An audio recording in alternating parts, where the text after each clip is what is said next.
আসসালামু আলাইকুম ভাই, সবাই কেমন আছেন আপনারা? আলহামদুলিল্লাহ আমি অনেক ভালো আছি। আপনাদেরকে আজকে দেখাবো মরিচ ভাঙাচ্ছি, কিন্তু ভাই মাল ভাঙা খুব একটা শান্তি পাইতেছি না যাতার কারণে। ওয়েদার খারাপ, এই জন্যই মনে করেন যে যাতায় মাল খুব একটা ভালো ফিনিশিং আসতেছে না। আমার এই মরিচটা ধরেন 4 বের দেওয়া লাগছে, 4 বেরে এসে ফিনিশিং হইতেছে। সচরাচর মনে করেন যে মরিচ আমি 3 বের দিই, 3 বের দিলে এবারে সুন্দর ফিনিশিং হয়ে যায়, কিন্তু এই মরিচটা আমি 4 বের দিচ্ছি, তারপরেও মরিচটা খুব একটা জাত করতে পারতেছি না। ওয়েদার খারাপ, যাতা ধরেন যে ভিতরে ঘামিয়ে যেতেছে, পানি জমে যাচ্ছে, যার কারণে মনে করেন যে এই অবস্থা।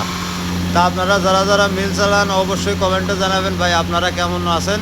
আমি ভাই খুব খারাপ অবস্থার ভিতরে আছি, তারপরেও আলহামদুলিল্লাহ অনেক ভালো আছি। আসসালামু আলাইকুম, সবাই ভালো থাকবেন। কিরা কোন জেলার থেকে ভিডিওটা দেখতেছেন অবশ্যই ভিডিওটা কমেন্ট করে জানাবেন।